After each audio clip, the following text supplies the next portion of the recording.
Okay. My gosh. Well, if you're okay to start, maybe we'll start. We've got some people here and who've been waiting, and maybe others will come. Are you okay with that, Jon? You're settled now? That sounds great. I'm settled. Yep. I'm all Okay. set. Sorry for the delay. No problem. Well, thank you for coming, everybody. This is a question and answer session that's going to be led by Jon Brouchoud, and Virtual Arch is the associate partner of the ARCHI 21 project, the EU project that we're doing at the moment. And I didn't even introduce myself. I'm Moira Hunter, so Busy Link in Second Life. And we've been using different technologies, Second Life is one of them, in an experimental approach to a combination of architectural content and design and language learning and various web technologies. And Jon has been involved with myself here on this parcel on Crit Impact with students in the past, and today he has very kindly accepted to come and talk about, rather than present, answer questions about using other technologies in 3D immersive technologies. And I'd like to ask you, please, at the end of the session, to fill in a questionnaire for our students.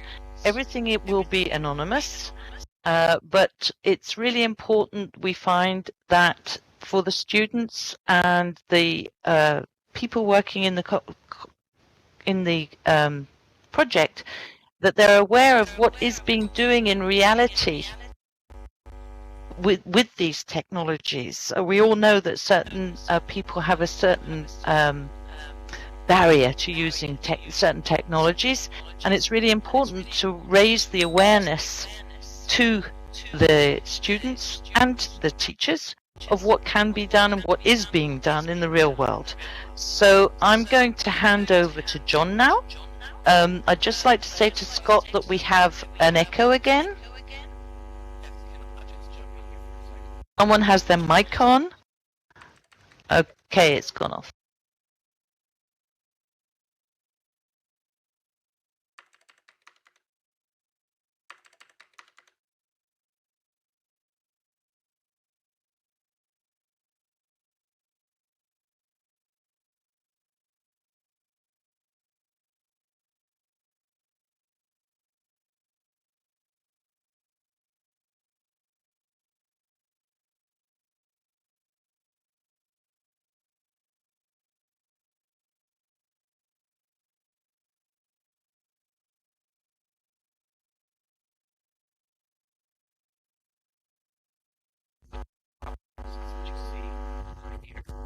We have an echo again.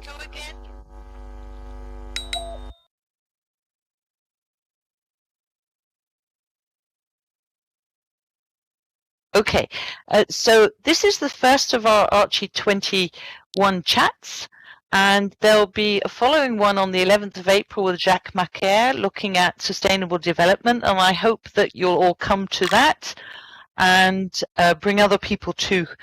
So Jon, over to you. Okay, excellent. So thanks again for coming, everyone. This is a great turnout, and I'm glad to have you guys, and sorry for being a little bit late and having trouble with the voice connection. Let's actually start over here. This corner here. I've got three different case studies, and each of the case studies has a series of images. And on each of the ends of these three bays there's a box or a cube that you can click on to get a note card, and on the note card is a URL that you can go to learn more about each of these projects in more detail. Along with each of them has a video associated with it that describes the project and shows more about it. So That would be the way to learn more detail about the specific projects. I'm only going to describe them in very general terms, and I really encourage this to be more of an open discussion with questions and answers, and sort of an open dialogue between us rather than me just presenting all of this. I'm much more interested in hearing what you guys have to say and answering any questions that you might have. So for each of these 3 case studies, I'll briefly introduce them, and then we can have a discussion from there. Does anybody have any questions so far now?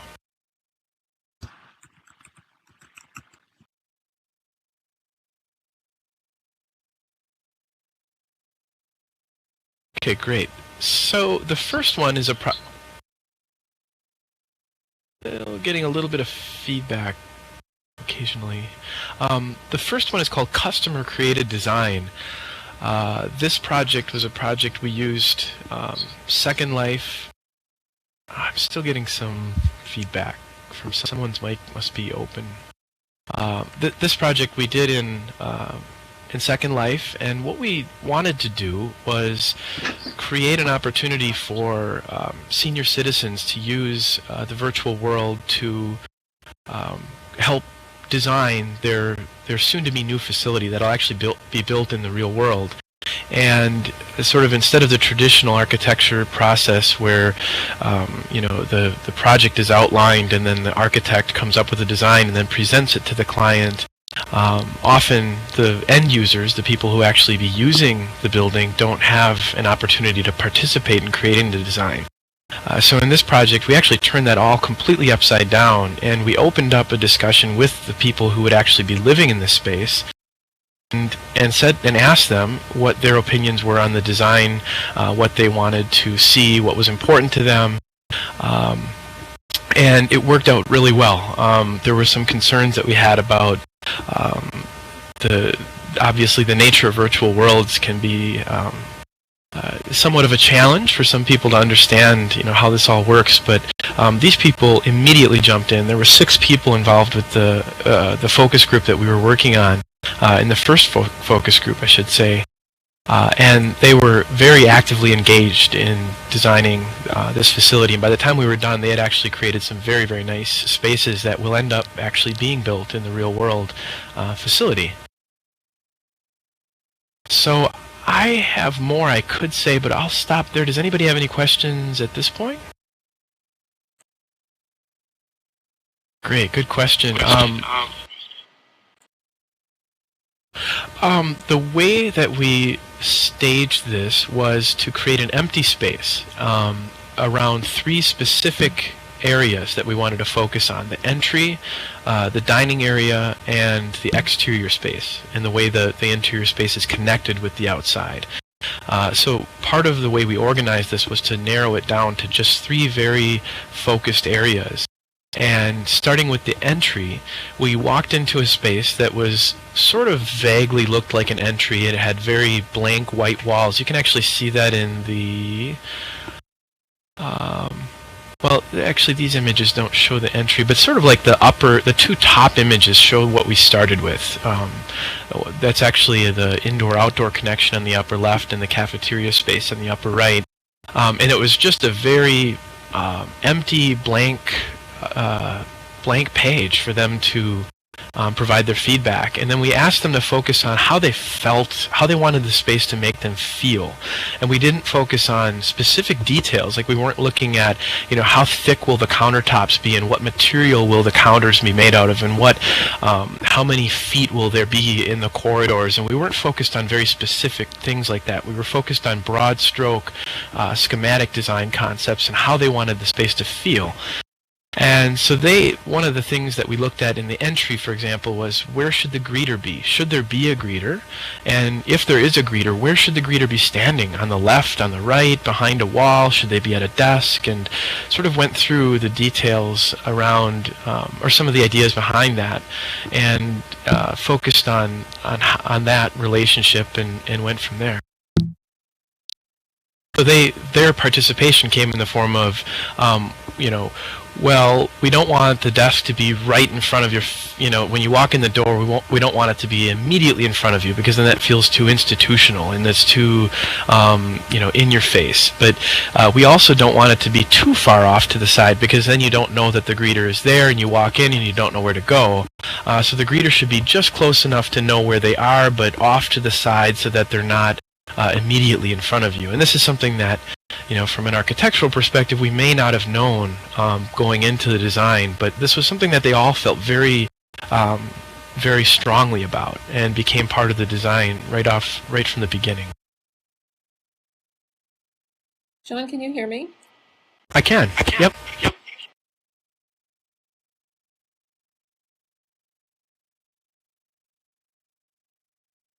I can't anymore. Do you have a question? Yeah, go ahead.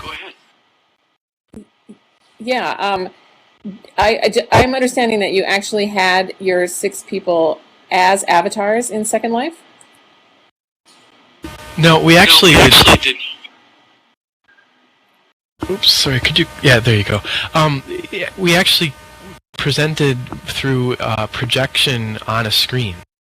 So that was another kind of strategy with making this work, was I was controlling the avatar and I was building things on the fly as they suggested things, and so they didn't have to go through all the account registration and orientation around how to move an avatar and how to walk and how to build things. They didn't have to deal with any of that. We just projected it onto the screen, and then used my avatar to sort of shape the ideas as they were describing. And it was like I was taking notes in 3D as the meeting went on.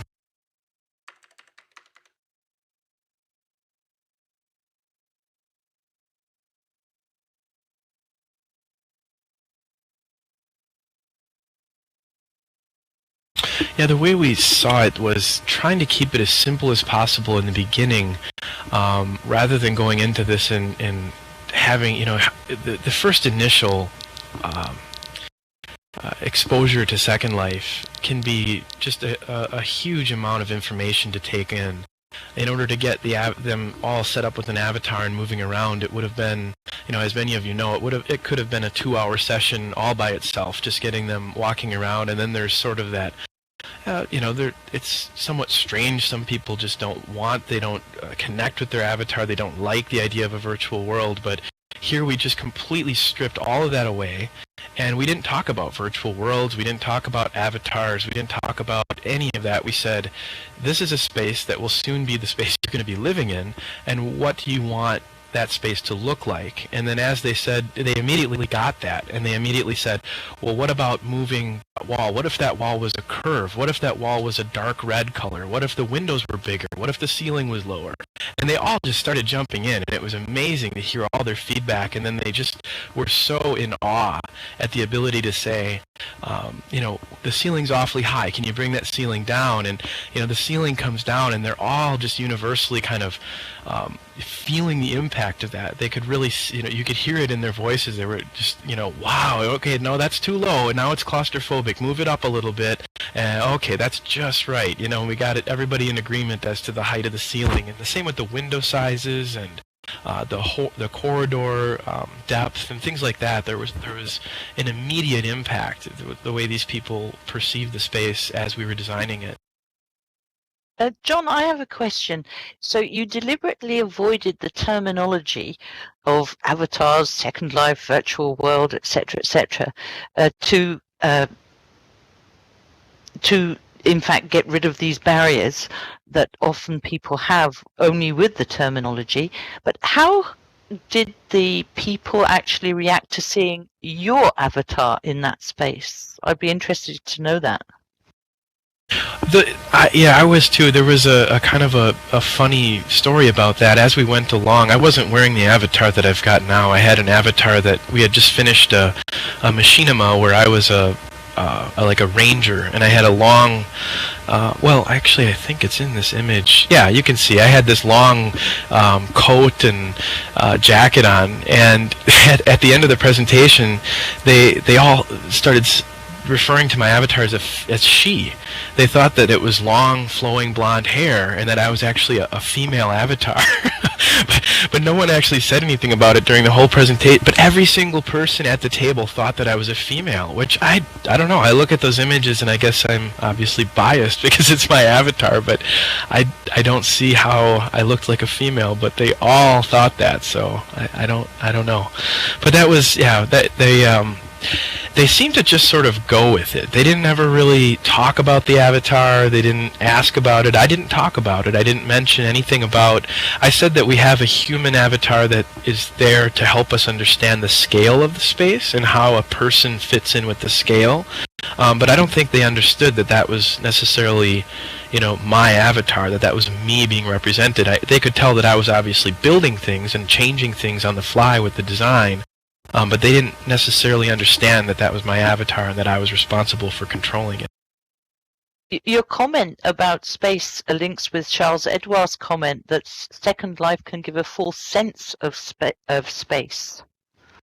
Yeah, it definitely does. And that's where I think focusing on broad stroke relationships between spaces is the way to go with this. If we started getting into, how wide are the hallways so that we can push a cart, through, then the carts are 3 feet wide and we have to make sure we have elbow room. And you get into that detail and it just doesn't work for that kind of application because of the fact that Second Life's sense of space is very off, and there's always going to be a transitional difference between, in the real world it's 3D, it's all around you, and you have the peripheral vision and everything, and when you try to crunch that down onto a two-dimensional screen, you can't get that sense of depth and that sense of space that's one-to-one accurate.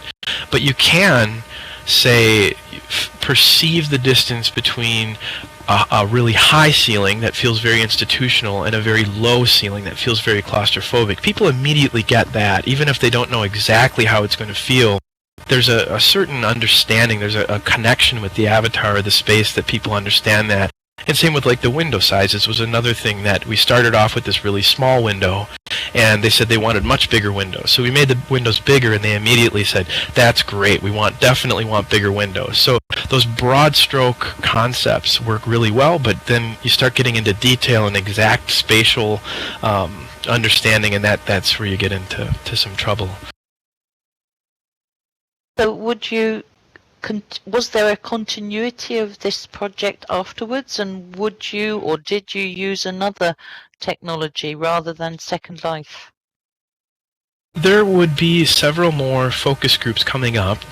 We haven't scheduled those yet. They took this initial feedback and went into another kind of brainstorming phase, and I think the next session we're going to do is with the faculty and the staff of the facility to talk to them about how they want it to function. But we were probably going to stick with the same technology and the same process with Second Life. We talked about briefly toward the end, as the architectural drawings start to take shape and there is more of a requirement to make sure that spaces are exact dimensions and that it's much more realistic, we would import that into Unity and then make that accessible through a web browser, because it's much easier for people to get to a Unity world that's embedded in a browser rather than having them log in and set up an account and come into Second Life. Just putting it on their website is a much easier way to get them in there. So then we would be using the Unity technology, but we haven't gotten there with this project yet.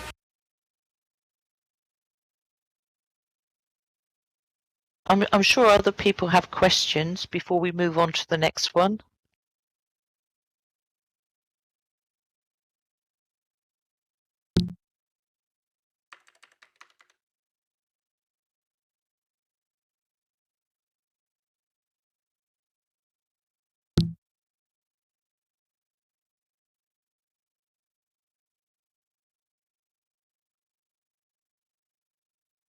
Yeah, that's a good question. For trying this in other contexts like charrettes, we did some of that with actually quite a bit of that with Studio Wikitexture. Some of the projects we did with that were more charrette focused. A project that we did with the University of Alabama brought the faculty and students in, where we had more focused charrettes where we tried to solve or come up with ideas together. In this particular instance, we did not do that, but I think that would be a good way to go. It was sort of like a charrette. It was a kind of a collective, collaborative charrette. For presentations, yeah, that would be great. I think as the design starts to evolve and there's been some more concrete decisions made, it would be great to use this as a presentation medium to create a machinima and put that out on their website to promote the idea. They actually made a promotional piece around the process that we did here, and you'll see that video, or an abbreviated version of the video where the CEO of Independent Living, which is the name of the company, introduces the project and talks about what their goals were and why we did this and how it went, and so that's kind of a presentation or a promotional piece that they did with it.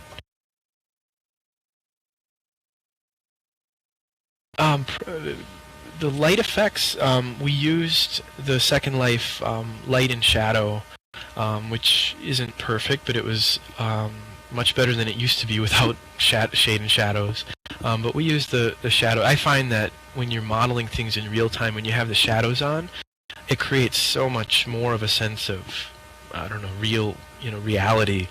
When you cast a prim and then there's this shadow hovering underneath it and you stretch it out and the shadow gets bigger, it just feels so much more real. So we just kept the shadow effects on in Second Life.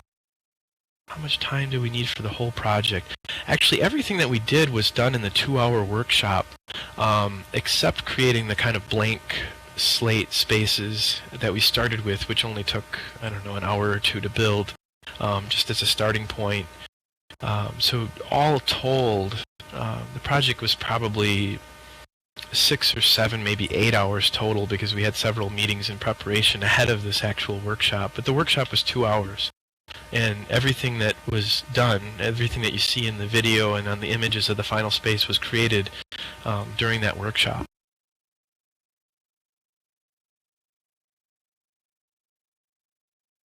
I guess just in conclusion on this project, after this was done, I got the sense that this is something really powerful. And I'm obviously biased. I've been involved with architecture in virtual worlds for several years now, but this was powerful. This was different than anything else I had seen, where we went in there with a blank slate, and these people were at the edges of their seats. They could not wait to give their feedback. And they weren't just trying to get their way or trying to make the project more expensive. They genuinely wanted the space to be better, and their input definitely made the place better. And the end design will be more effective and closer to what they want because of this process. And it made me feel that more buildings should be designed this way. And this is just the beginning of a process I think we're going to see more of in the future. But another example, I don't want to just go on about this, but the mailboxes are very important in a senior living context, where the location of the mailboxes was something that we had made some assumptions about. The architecture team, the firm that was working on would be working on this, had made assumptions about the fact that you would want the mailboxes to be right outside the elevators in the lobby, so that they're very easy to get at. We had just assumed that people don't want to have to walk very far distances to get to their mailbox. Well, when these people saw what we had prototyped, they immediately said, no, that is absolutely not what we want, because we don't want to have to get dressed up and put our makeup on and get all, dressed up to be presented in public just to go down and get our mail. We want the mailboxes to be tucked off into the corner, off to the side where you don't see them, actually kind of hidden away. And they all universally agreed on that. And that radically changed the design in a way that I don't think that the architecture firm would have necessarily ever understood that. And if you're showing two-dimensional blueprints to the residents, even if you wanted to get their feedback, if you showed them blueprints, I don't think they would have understood that either, based on two-dimensional drawings.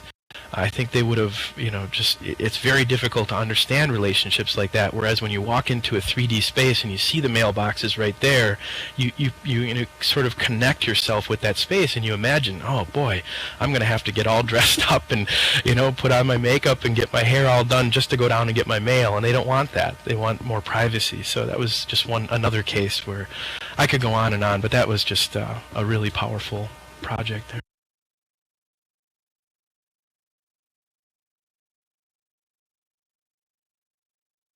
Maybe before we move on, just to answer that question, which you have in part from Jadine, does this process lead to greater user, in other words, customer satisfaction with the build in the end?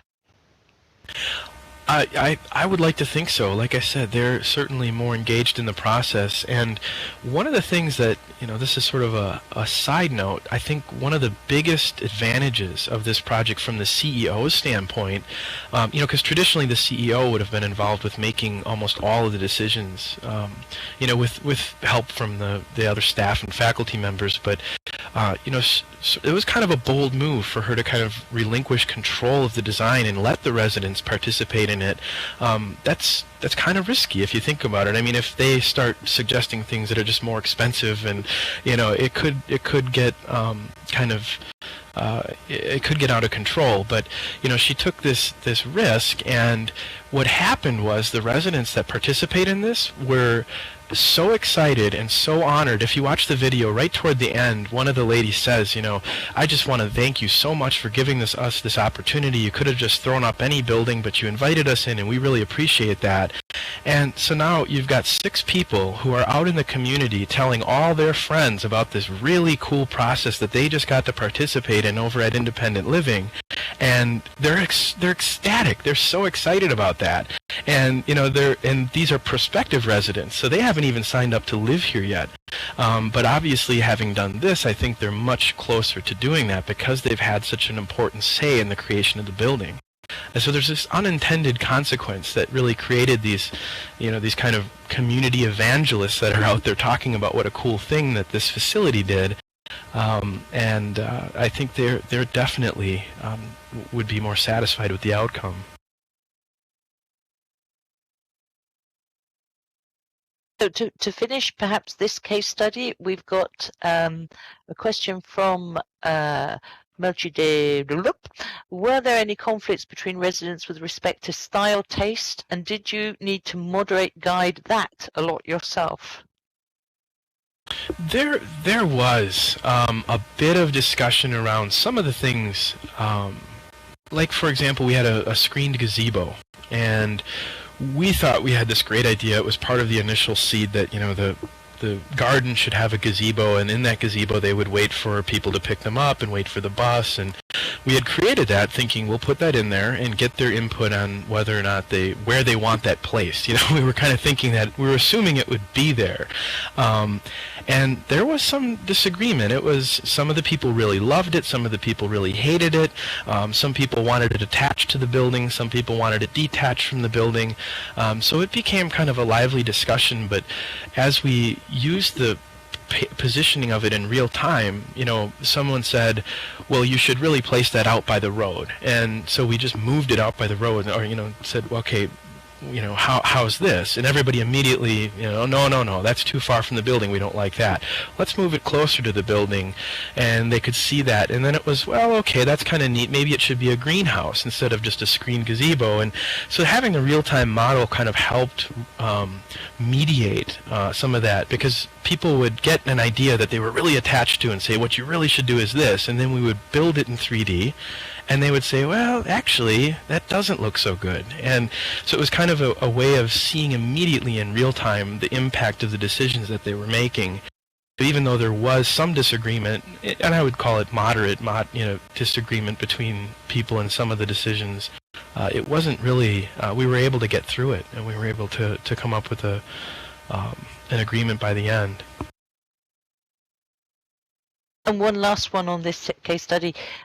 Will the people's suggestions, as Jadine says, actually be incorporated? I definitely think so. Not perhaps one-to-one. I mean, the images that we came up with in the end, I would be surprised to see them actually build that space exactly as it was, created in the end. But there are a lot of things. I think the placement of the greeting desk, the location of the lobby, the fact that the cafeteria, when we started with that, was just an empty space, and we ended up making it with partition walls and making smaller kind of coves that people could sit in and have a little bit more division of spaces. And these are things that the faculty were just as excited about as the residents were. And I would be very surprised if those weren't realized. So I think a lot of the concepts will be incorporated into the final design. I'm positive that they will be, perhaps even more as we go forward with more focus groups. But for now, it will definitely have an impact on the final design.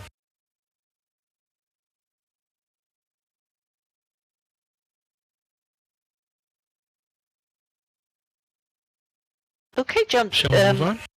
Yep. So this project is it's got a couple of different names. I haven't really figured out the name of it yet.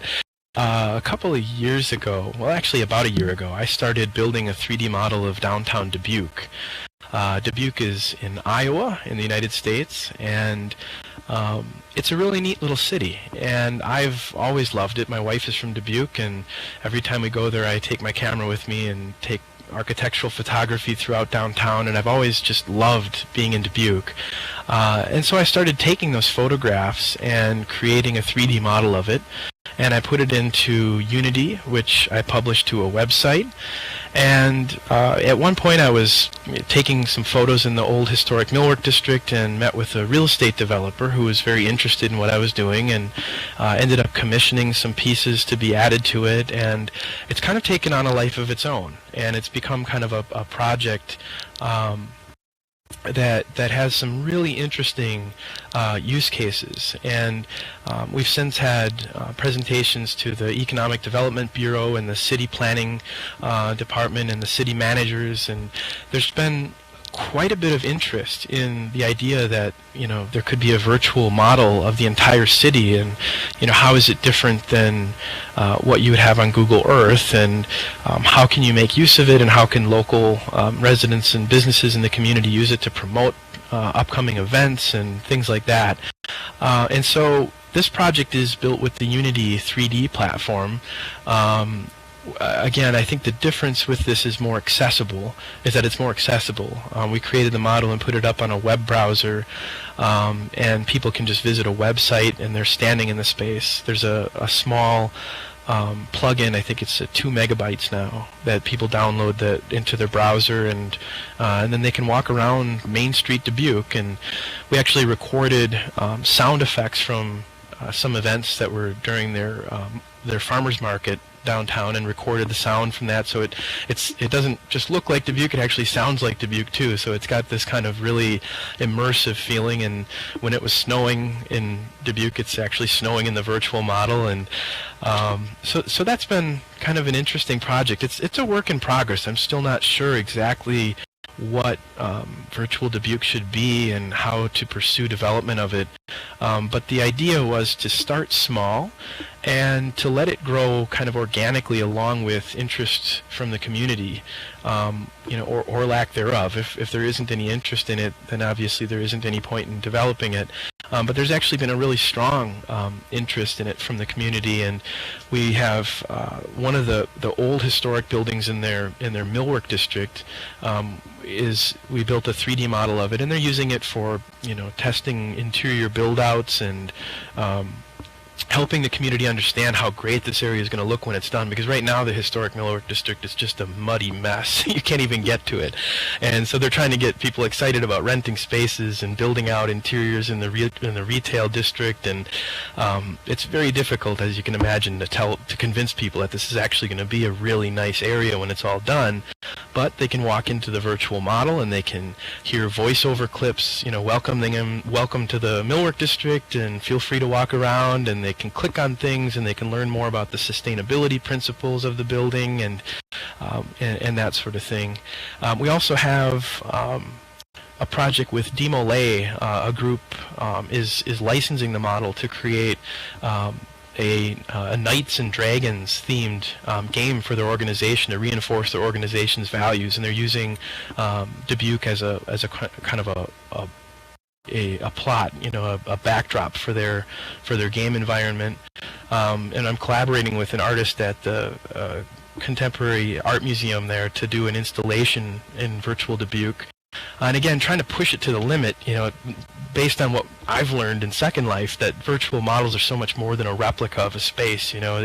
If we just build a one-to-one replica of Dubuque, it's not so interesting to me. I mean, I think what's more interesting is taking this game development engine and really using it to reinvent the city and really push the limits and try to turn the whole thing upside down and do something really fun with it, that really kind of gets people excited about the city and the downtown area again, in a way that people are starting to lose interest in those areas, and I think this could be a way to kind of bring back some interest in that. So I'm rambling. I'll stop. Does anybody have any questions about this one?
That's a really good question. I think it's right now the best use cases I think are at the very, very beginning, like what we just saw with customer created design, and then at the very end, in the case of the Millwork District, that design's already been done, it's finalized, it's under construction, there's not going to be any changes.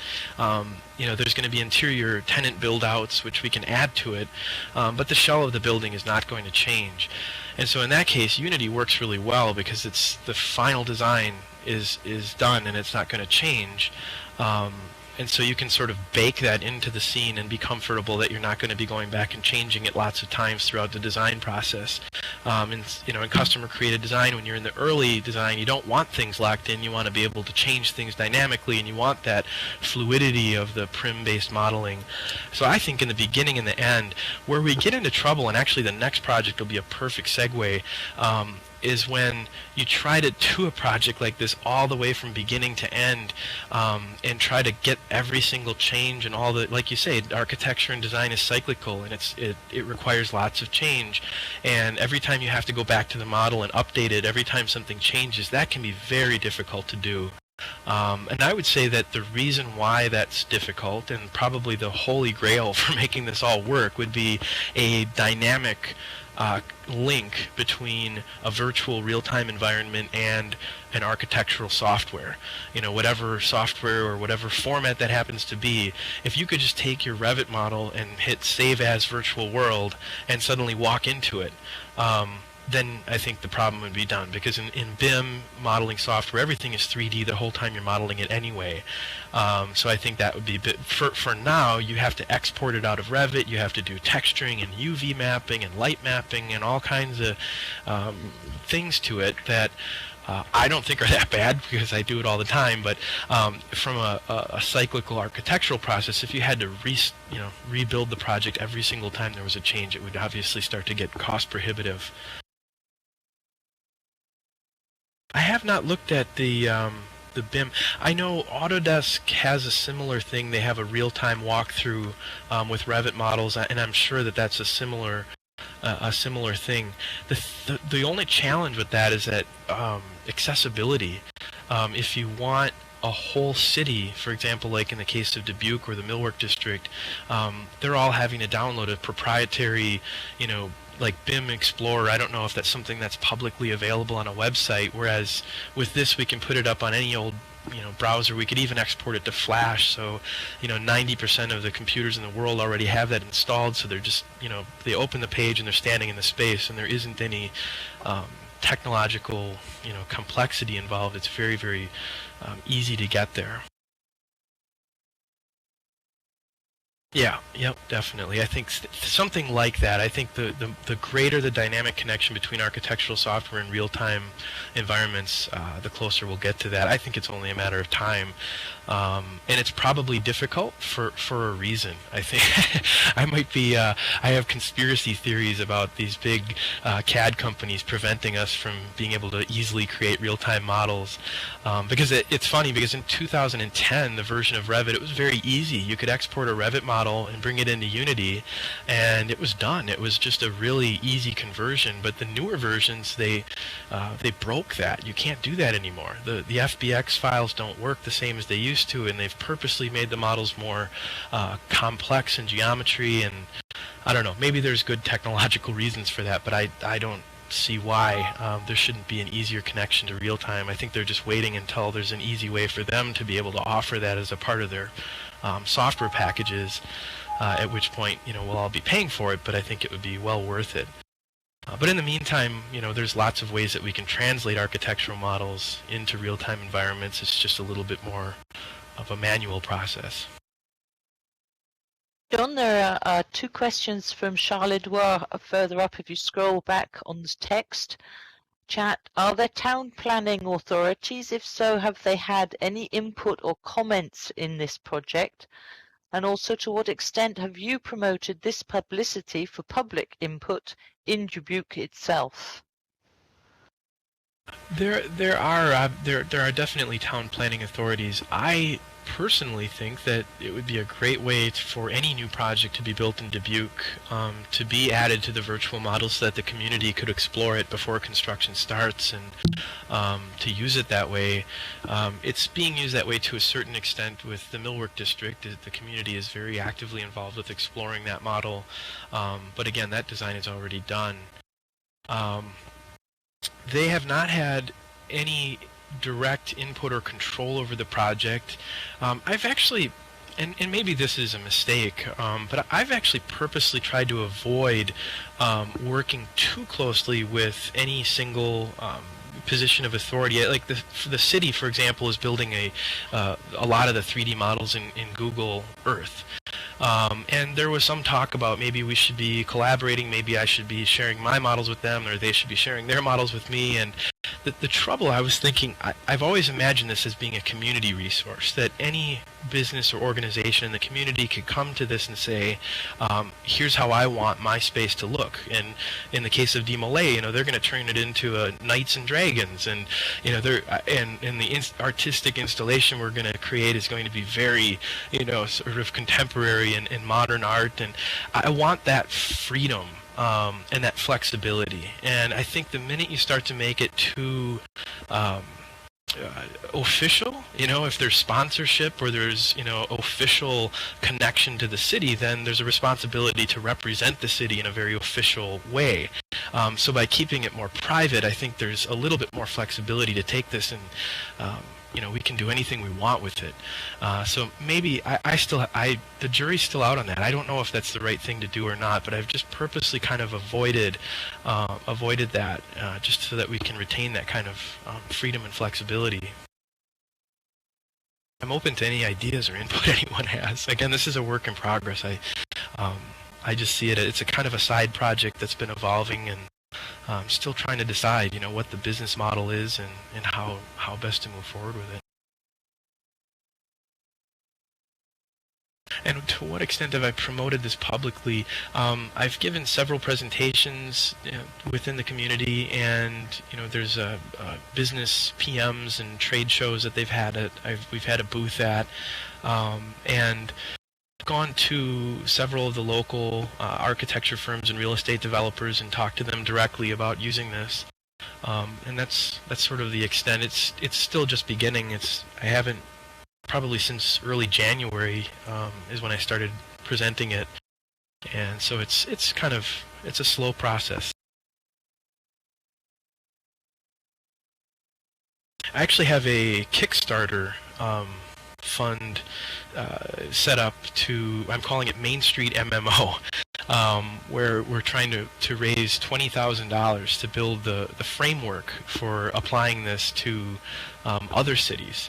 And it's Slowly. I mean, we've got $800, I think, pledged so far. I don't think we're going to get to the 20,000, but we purposely put the number high to really challenge ourselves. But that's one kind of crowdsource funding angle we took toward it.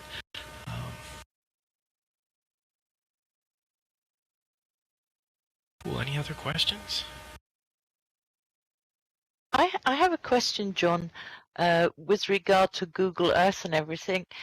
How do you actually convince people that this is worth more than using Google Earth, with which many people are familiar? The way I've answered that question is that I think the two work in tandem. For the city, for example, if they're building 3D models already, this doesn't replace that. This can augment that. We can actually take those models and we can create custom experiences with it. And Google Earth is great if you want to look at a city from 5 miles in the sky and orbit around it. But if you want to actually stand on the street and experience it, like if you look at these pictures in the lower right, you're hearing the farmers market, and you're clicking on businesses, and the businesses have actually had a say in shaping some of the interiors of those spaces, and there's a lot more immersive, holistic representation of the city as it really is when you visit, rather than Google Earth, where it's more of an arm's length. You're sort of panning around from very high in the sky, and there isn't that opportunity to add sound effects and clicking and GUI pop-ups and all the things that you can do with a game engine. Because Unity 3D is used to create Xbox 360 games and iPad apps and all kinds of things, and those are things I'm just kind of on a learning curve with, learning how to build that kind of interactivity. But imagine if you had the kind of interactivity in a city model that you have with games like, I don't know if anybody's played the Batman, the most recent Batman game, but the way Batman can swing around from building to building, and it's photorealistic detail, and there's all this interactivity.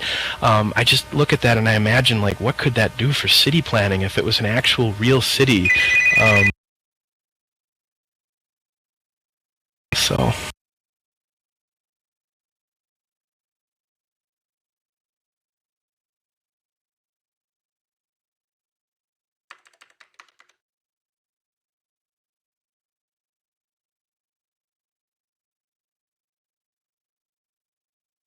You still there, John, or are you on that call?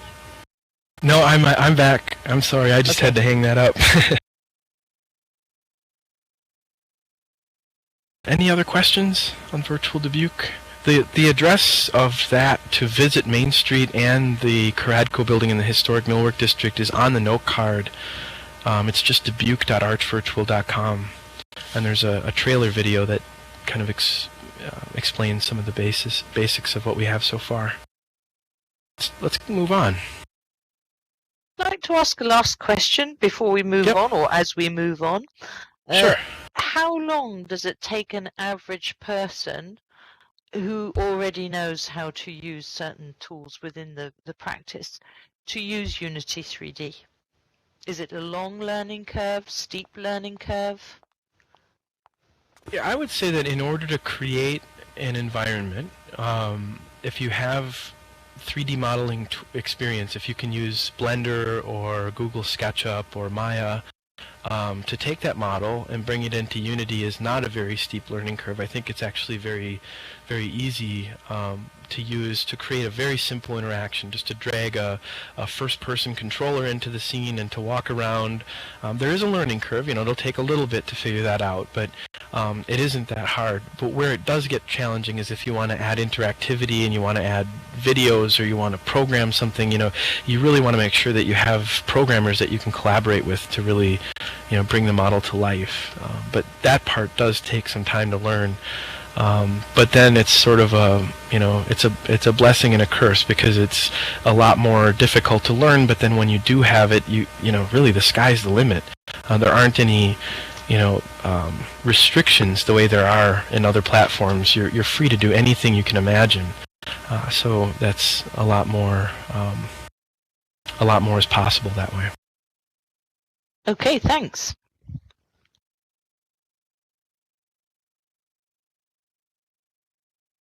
Yeah, that's exactly it. I was just thinking that the other day. The if we build it, they will come. The Field of Dreams was actually just sold to a developer, and they're doing some things with it. And I thought about that, the original mantra of if we build it, they will come. I hope so. That's sort of what I'm doing. I built the model, and we'll see.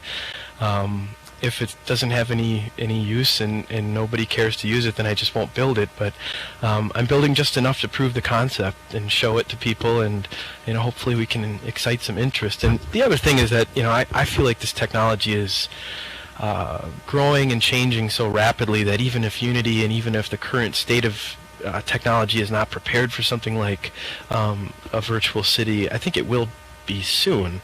And so I'm just kind of thinking about this, like as this all plays out and as the technology moves forward, what will virtual cities be like? How will they function? Who's going to pay for them? What will the business model be? What will the use cases be? And just kind of fleshing that all out, because to me, I think it's inevitable.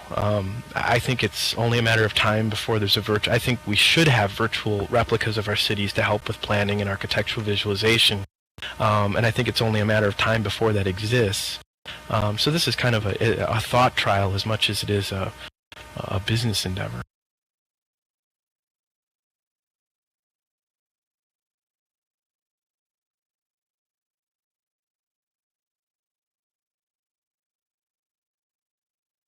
Yes, they really are. I don't think, as far as I'm aware, that CryEngine or UDK have a web player, though. And I always think that if this is really going to work, it has to work in a web browser for an entire community. If you look at what people, the community, like actual citizens in Dubuque, they're on Facebook. They're playing games in Facebook, and that's very comfortable. And there's, thousands of residents are on Facebook. So I'm thinking if you could just embed something right in that kind of environment, you get a greater critical mass of people coming to it rather than making it a downloadable application that they have to sign up for and download and install. And I just feel like if it needs to just open on a web browser. And I think that's almost like the stumbling block right now. Even the Unity web player it's really easy to install. It's only 2 megabytes, but I think you lose a portion of people. If you're trying to reach an entire city, you're always going to lose a huge fraction of people that just aren't willing to do that. The Flash export from Unity, I hope, will fix that, but that's still a work in progress and still has a ways to go. I know, PlayStation and Xbox, I thought about that too. Maybe we just push this out to like Xbox, and you literally have an Xbox like at the town center or the library or something, and have Virtual Dubuque loaded up on it so people can go and learn about the history of the city or the sustainability principles, or you know what I mean? Like, make it fun, because the kids are playing these games and they're very comfortable with those consoles. If you could just drop something educational that's relevant to their local city and their local community, that gets them interested in the downtown and the urban areas that are so interesting in Dubuque. I think that would help kind of bridge that gap.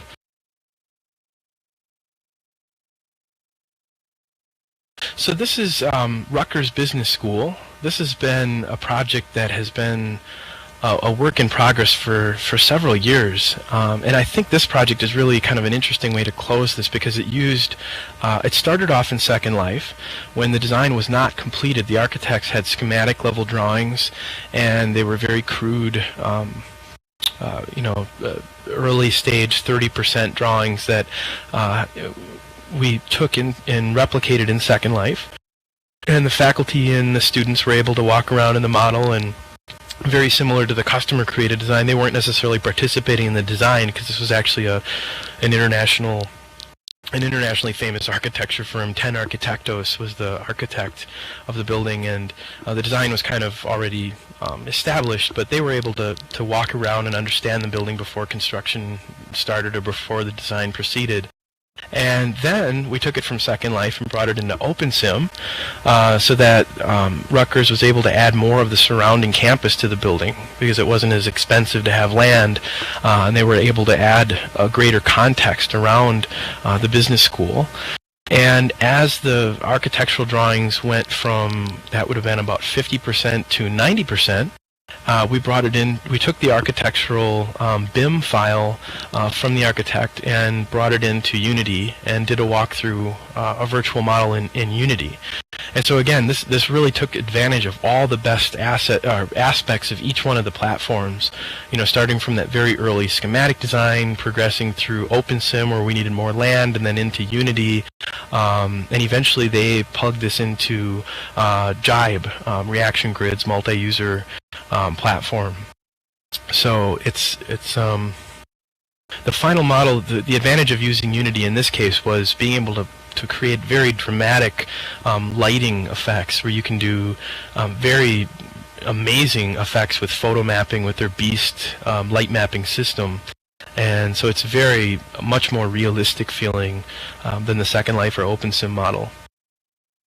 Although I will say the Second Life model, when we had the shade and shadow and all the atmospheric effects and some really great wind light settings, it actually looked pretty cool in Second Life too. But again, it's accessibility. You know, getting people to log into Second Life was always a bit of a challenge. But if you just give them a web link to a Unity experience, it's one click and they're standing in the space. So it's a lot more accessible. So they were able to get to a lot more people, a lot more traffic. Any questions on this one?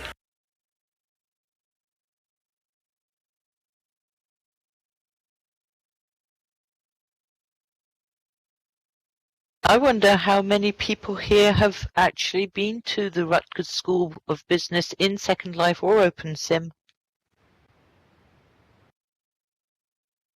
Good question.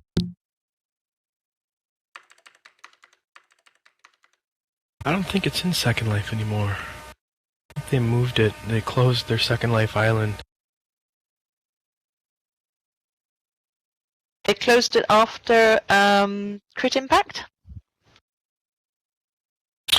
Yeah, I think it was. I think it was shortly after that. We weren't certain that it would even be there during Crit Impact, but it was still there, luckily. I think it's been closed since then.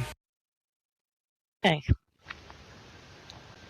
If you visit in Facebook, if you go to Rutgers Virtual Worlds, if you search for Rutgers Virtual Worlds, they have a Facebook group that's pretty active, or a page, and on that page I think there's a way to access the virtual, the Unity model.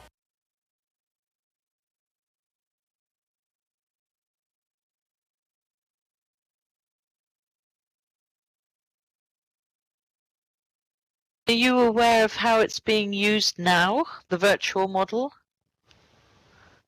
The last I heard, which was yesterday, they have turned the model over to the actual Rutgers School of Business, and I think, if I'm not mistaken, there were student groups that were using it to plan out how they were going to be using some of the rooms on the first floor are dedicated to student rooms, student groups, and I think they were using it to plan how they were going to be using their space. I'm not sure exactly what they're doing with it now. And were these? Do you know whether these were students of any particular specific discipline, or just the students in general? Yeah, I don't really know what the breakdown of the students that were using it. I'm not sure. That'd be interesting to know, though. It's one thing I know, that it's a relatively controversial building on campus. Obviously, it's a very daring design, not quite like anything I've ever seen before. And so there's a lot of curiosity on the campus around how this building is going to fit in. It's on their new Livingston campus, and it's really setting the stage for a lot of new architecture that'll be built on that campus. And so, you know, everyone reacts very strongly to it. Some people love it and some people hate it. So I think it's been interesting. Some of the renderings have ignited some discussion and debate in their forums about the nature of the building, and it's been interesting to see that. I can't wait to see it built. I personally love the building, having gotten to know it become quite familiar with it, having built it 3 times. And actually, after we built it in Unity, based on their architectural drawings, at the 80%, they changed it all, a big change, to the point where we had to rebuild it again.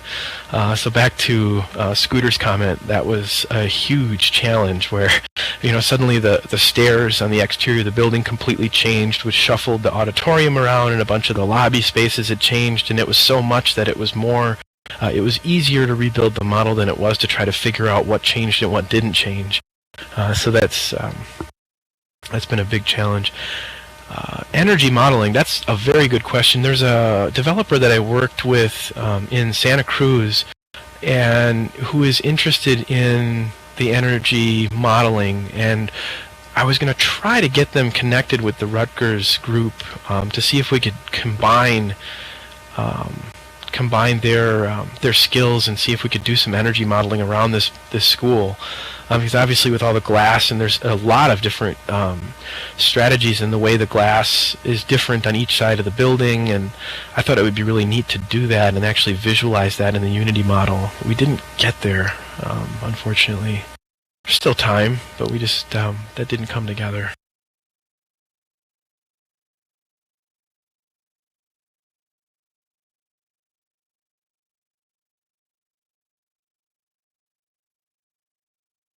I'm sure people have some more questions they'd like to ask you, or even would everybody like, because we've got a small group here, would people like to actually say what they're doing at the moment in their discipline with immersive technologies?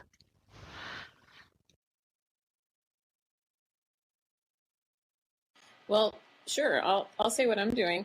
I'm currently modeling the downtown Main Street of Excelsior, Minnesota. So my hope is that the commissions, the Heritage Preservation Commission and the Planning Commission, can all get a better idea of what the changes that are proposed are actually going to look like.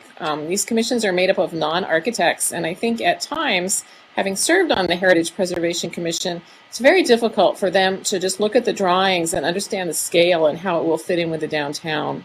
So this is a very small town, and I'm hopeful that once I present this to the mayor, who I had hoped would be here today, he is a Second Life resident, and we have done some work in Second Life together. I had hoped that he would be able to be here and see this presentation.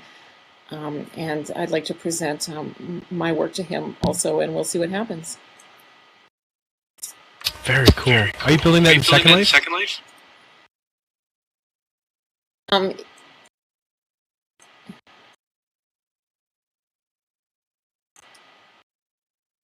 Hello?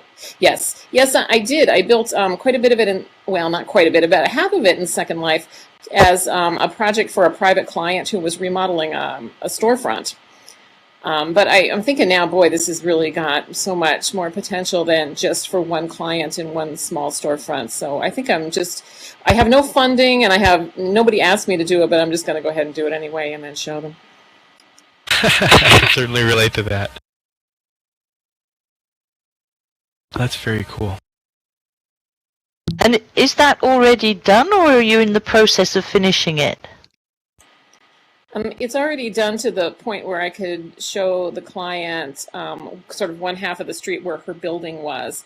And now I'm going to go ahead and just do the other half of the street, and I'm going to do all the way down to an intersection where a rather large supermarket development has been proposed. And there's quite a bit of debate going on about that development, and I think it might help people to actually see it in scale and in context. So yes, in the works. Sounds fascinating. Sounds great. Yeah, it really does.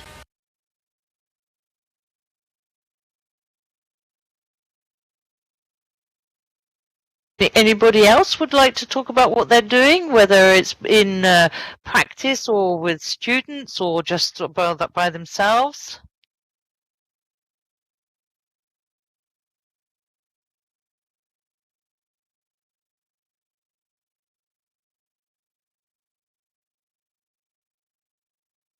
We've got a question in the text chat. Do you find that sustainability is a pertinent factor in architectural design currently?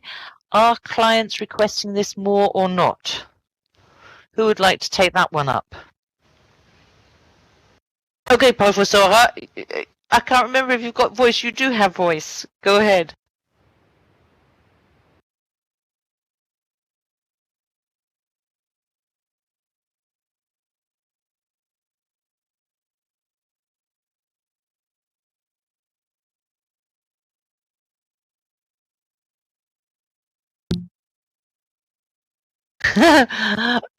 Okay, so you'll have to go back to writing.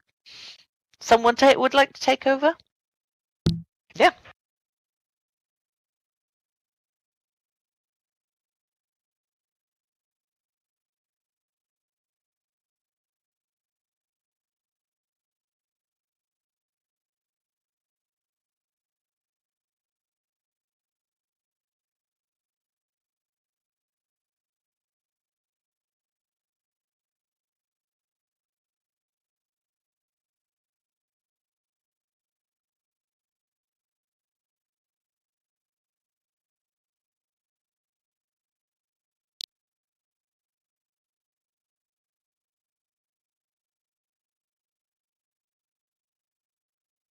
Anything to add, John? Or Jody? To me, I think sustainability is, I mean, when I first started our design practice, Crescendo Design, in 2003, we were trying to do sustainable or green residential, which at the time was just completely out there. Like, we had to really explain to people what we were talking about, and we weren't obviously the first people to talk about that. I mean, there had already been, in earlier on, in the 70s and 80s, there had been sort of this interest in it, and it was starting to come back, but people just thought it wasn't practical, or it wasn't for them, or they didn't get it. But now I feel like it's everywhere. I mean, you can't, every single client that we talk to wants something sustainable, something green. They all ask for it, whether or not it's practical or not is always a different story, but we try, and everyone's asking for it. I would say the collective consciousness, or understanding of the value of sustainability is much, much greater now than it's ever been before.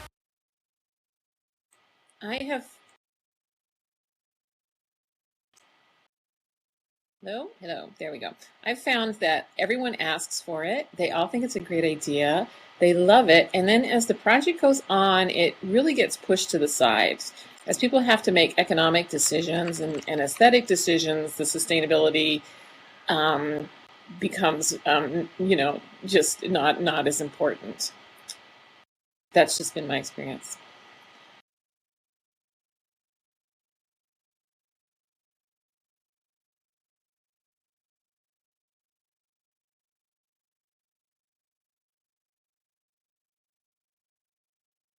One thing though, even like some of the big box retailers, I've noticed it used to be very, we could specify the greenest materials in the world, but then the matter of getting those materials and not having them trucked all the way across the country to get here, which then negates the value of having that green material because you're using the resources to get it here. But now, I mean, you can find them at most retailers carry an area of the store you can go to that has eco-friendly, which is true to varying degrees depending on the material. You still have to do your research, but it's easier to get those materials now than it ever was before. So that makes it a little bit easier, but still, it's very, as soon as it comes down to paying for it.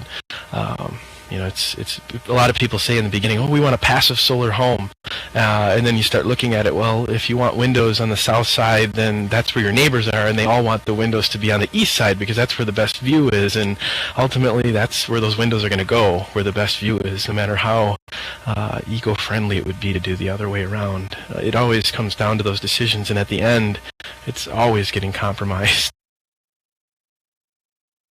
I always think that sustainability is more or less just about building something good. It's like building it right the first time, and paying attention to the design and really trying hard to make sure that when you're going to use the resources to create something, that you do it in a way that makes sense, that will have longevity.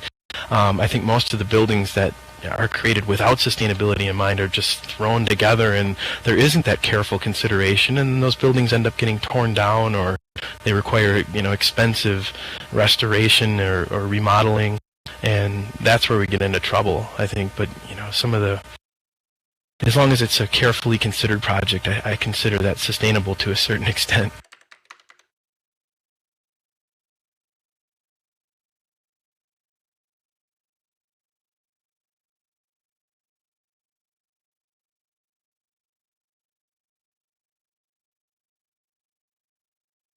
I suppose that also leads to what I was going to say. What does sustainable development mean? Again, it's one of those terms and terminology that everybody throws around and means so totally different things.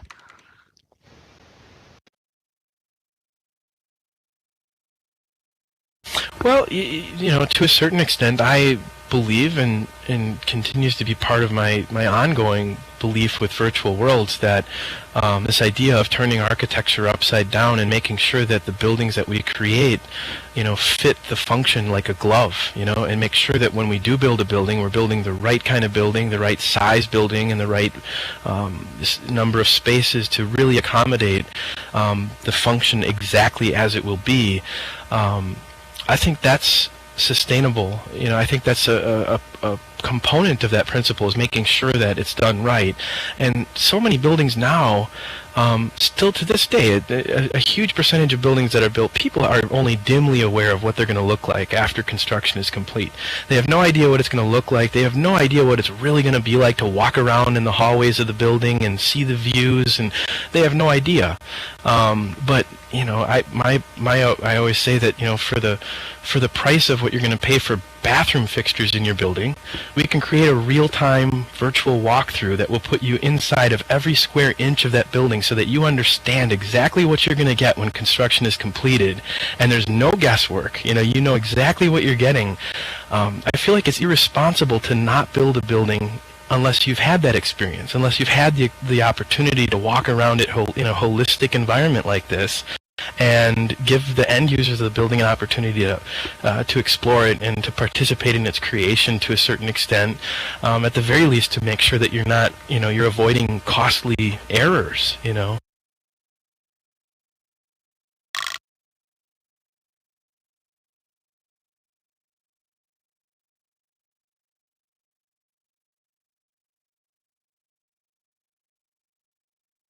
You're right, yeah. Resigning yourself to not knowing what a house will look like. I know. And you know what? Architects are like that too sometimes. I don't know how many times I've been contacted by architects that they give me blueprints and they ask for a 3D model of it because they want to know what it'll look like. They don't know. I mean, even architects, for the most part, I don't know if it's majority, but a lot of architects have no idea what these buildings are actually going to look like. I mean, they know what the elevation or the cross-section will look like, but the reality of how it's going to fit on a site and fit with the community is generally lost.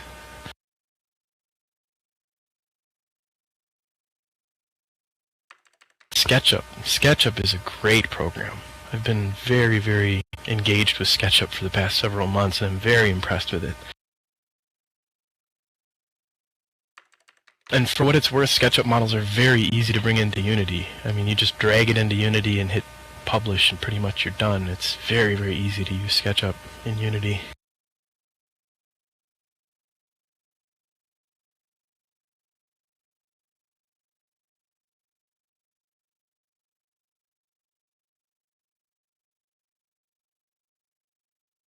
Yeah, looking at a blueprint or a two-dimensional floor plan and trying to visualize what it'll look like is just not... Only a few people can really understand that.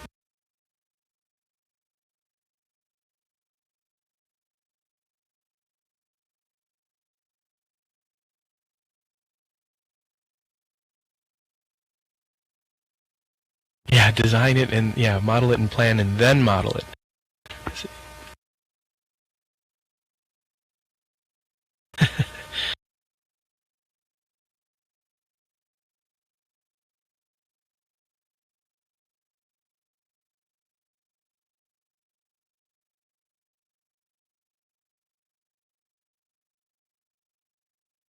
Yep, Yep, that's so true. Well, and the 3D modeling programs are getting easier and easier to use. You know, SketchUp being a case in point, I know a lot of people are interested. Our last client that we worked with, you know, they gave us a design that was already done and said, you know, I just need you to finish this up. And, you know, so clients are actually starting to design their own spaces, and they're turning over pretty sophisticated drawings that they're able to do on their own. And I wonder how that will affect, you know, the industry in general. I mean, if you look at what blogs have done for, you know, publishing, and how that sort of turned things upside down and let anybody can create and write and share and reach a global audience, and how that transformed the publishing industry, maybe this opportunity that people have to create their own models will kind of do the same for architecture, more participatory architecture.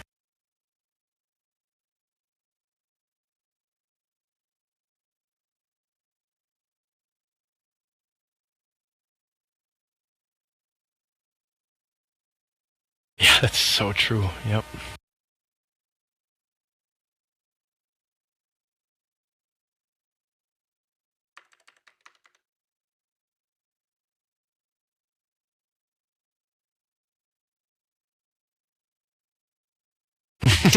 Yeah. Yep.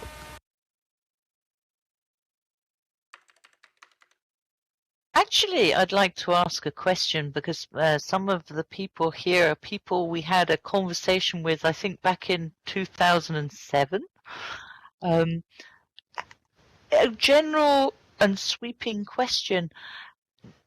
From 2007, 2008 to 2012, how do you think everybody involved that these immersive technologies have advanced, if at all, in the appreciation by faculty, by colleagues, by students, in your own practice, or hasn't it?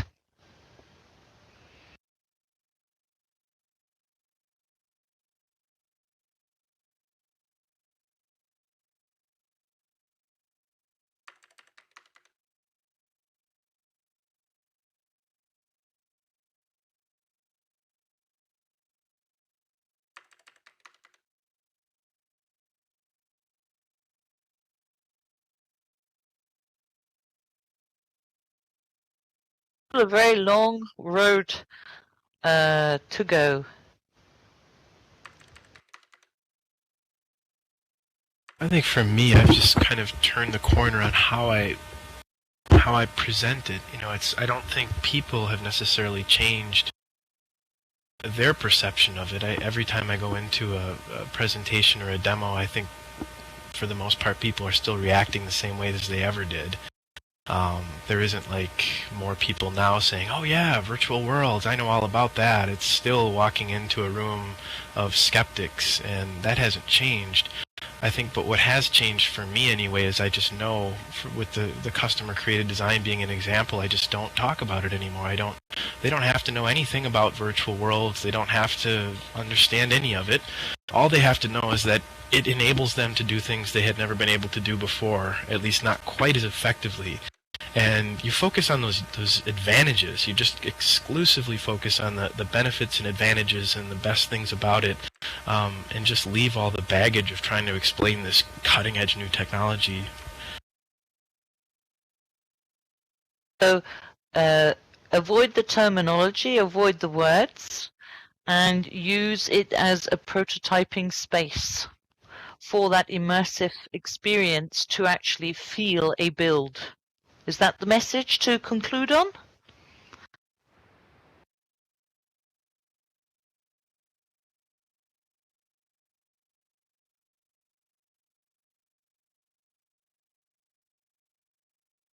Just reading the comments here. Yep, definitely.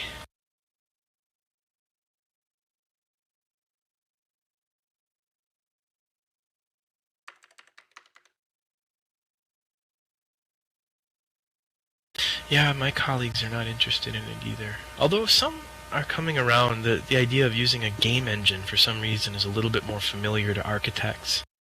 And people, architects are, oddly enough, I always tried to avoid, it's not a game, and try to avoid that. But then I was at a convention one time trying to present this to people, and it's a virtual world, it's a community, it's all this and that, and people just are rolling their eyes. But then I tried it with another group half later in the day, and I started off by saying, this is a video game. And in this video game, we can create anything we want.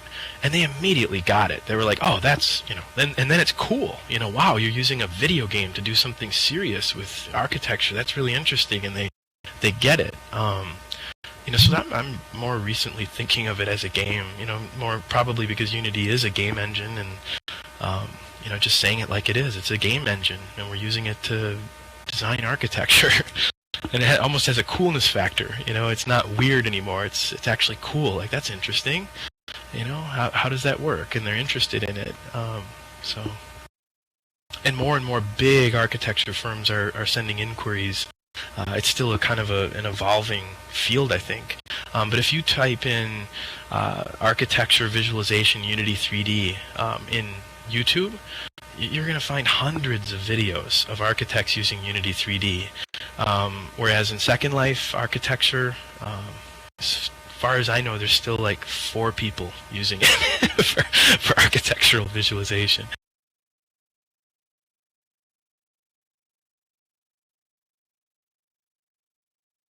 Thanks for coming.